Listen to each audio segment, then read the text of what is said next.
Muy buenas tardes, queridos amigos. Nos encontramos en el Salón de los Escudos de la Asamblea Nacional del Palacio Federal Legislativo.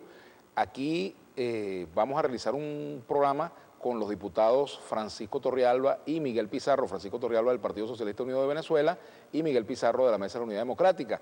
Pues bien, este Salón de los Escudos está ubicado en la esquina norte del Palacio y aquí están contenidas un conjunto de obras artísticas, entre ellos un cuadro del pintor venezolano Pedro Centeno Vallenilla, que se trata precisamente del momento en el cual Venezuela recibe los símbolos patrios, y alrededor de este cuadro están ubicados los escudos de los distintos estados que conforman la República Bolivariana de Venezuela. Le agradecemos pues a la directiva de la Asamblea Nacional de habernos permitido utilizar estos espacios para una conversación entre dos parlamentarios que forman parte pues de la dinámica del Parlamento venezolano, de la polémica que siempre se da acá. Nuestra etiqueta para el día de hoy: debate Vladimir a la una, para sus opiniones.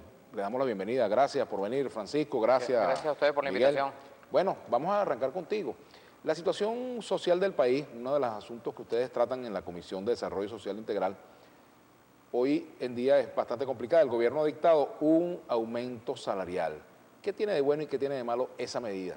Bueno, en términos concretos, nosotros valoramos como positivo el hecho de que el primer presidente chavista, el compañero Nicolás Maduro Moros, haya dado continuidad a una política que a nuestro entender es acertada y que está vinculada directamente a la necesaria recuperación progresiva del poder adquisitivo del salario.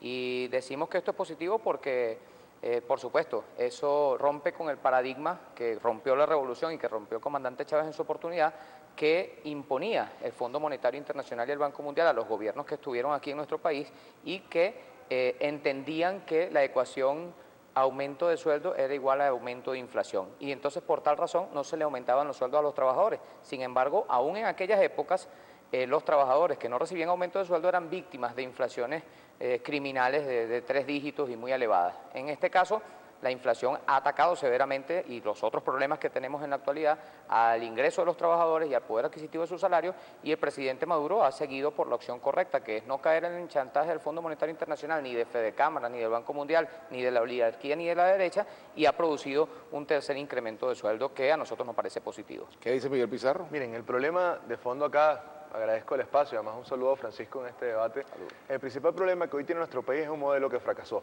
un modelo que expropió y nada de lo que expropió hoy produce, un modelo que estatizó, centralizó, controla absolutamente todo y no es responsable de nada.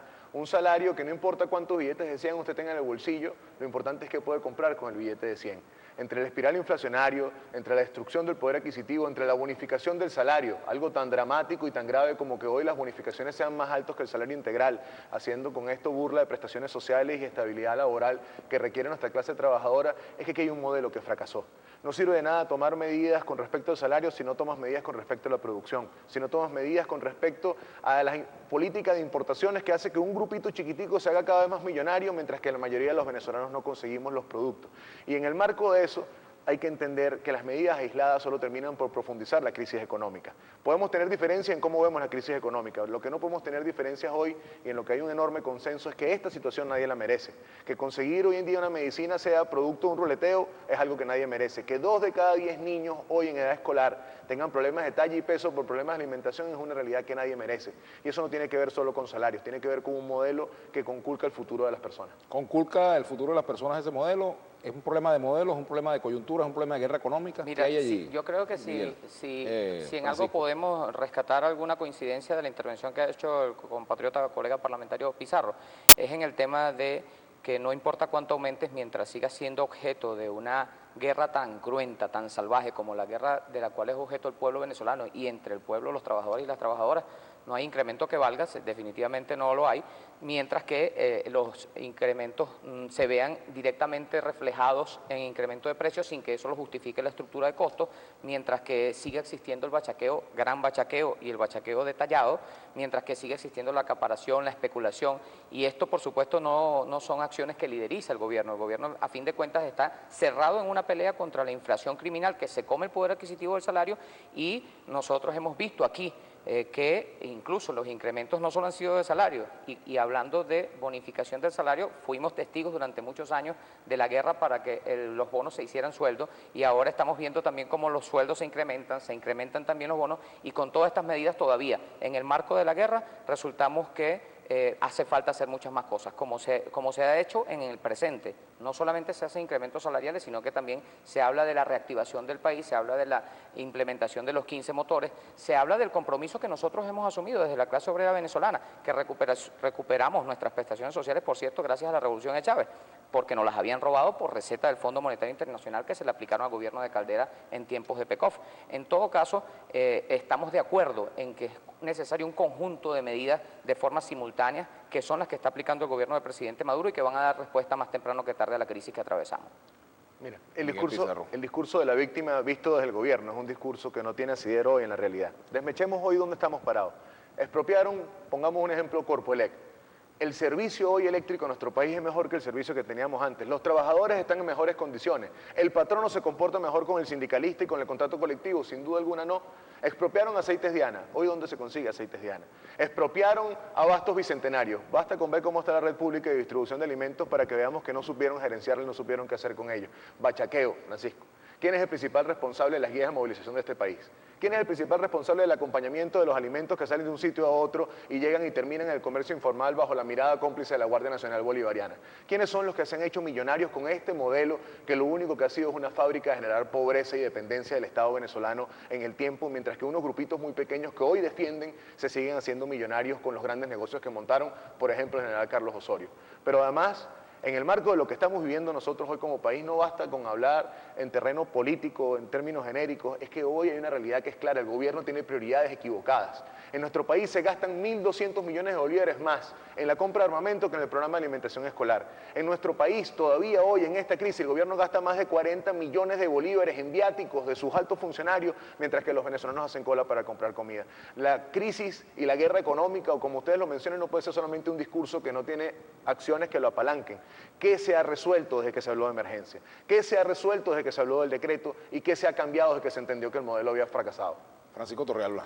Bueno, desde hace un cierto tiempo yo tengo vida en el mundo sindical y puedo hablarte con absoluta propiedad en relación a lo que tiene que ver con parte de los elementos que expresaba el colega Pizarro. No es cierto que el servicio eléctrico haya desmejorado, salvo por la coyuntura que se presentó con el bajo nivel de agua en el Guri, donde se tuvo que tomar medidas que además fueron acertadas y correctas, si no, habríamos tenido una verdadera crisis en el tema eléctrico. La relación del Estado venezolano y de su gobierno, que tiene un presidente obrero, yo creo que es inmejorable con los sindicatos de nuestro país. Por eso es que cuando uno va al exterior le pregunta, ¿por qué si en Venezuela existen todo lo que dicen los grandes medios de comunicación, que forman parte de la guerra también contra nuestro país, no hay una huelga general? Sencillo, la oposición que manipula a través de los medios de comunicación, que es la responsable al final, la derecha es la responsable de que haya la crisis que tenemos hoy en día, no es el gobierno venezolano, pero al final aquí no hay una huelga porque no tienen los trabajadores ningún tipo de afinidad, ni de simpatía, ni de identificación con los que son sus victimarios. ¿Hay razones para que haya tenemos huelga claridad absoluta, ¿Hay de razones ninguna para manera, huelga? la habría. Si existiera una razón, la habría. En todo caso, los trabajadores tenemos plena conciencia de quienes intentan ser nuestros victimarios, y esa es la derecha, y esa es la oligarquía, y esa es la que le niega el acceso de las medicinas. ¿Por qué cierran los laboratorios en nuestro país? No es porque se expropian, es porque criminalmente intentan poner de rodillas o generar un caos, una conmoción social que justifique una intervención.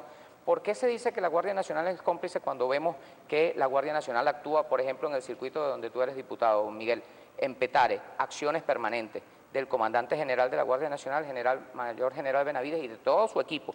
Y por cierto, porque los que han sido identificados están presos, porque ciertamente alguno que otro se ha prestado para acciones inescrupulosas y han sido detectados, detenidos y sancionados. De manera que aquí lo que estamos viendo nosotros es un gran esfuerzo que hace el gobierno nacional, que acompañamos desde la clase trabajadora y que tiene que ver con el incremento de la producción, que creo que es el secreto definitivo para salvar la guerra económica. Sé que Miguel Pizarro tiene ganas de responderle a Francisco Torrealba, pero vamos a hacerlo en la próxima parte porque tenemos que hacer la pausa de este momento. Recuerden escribirnos a nuestra etiqueta, Debate Vladimir a la 1. Ya regresamos con Francisco Torrealba y Miguel Pizarro por Globovisión. No se muevan de allí.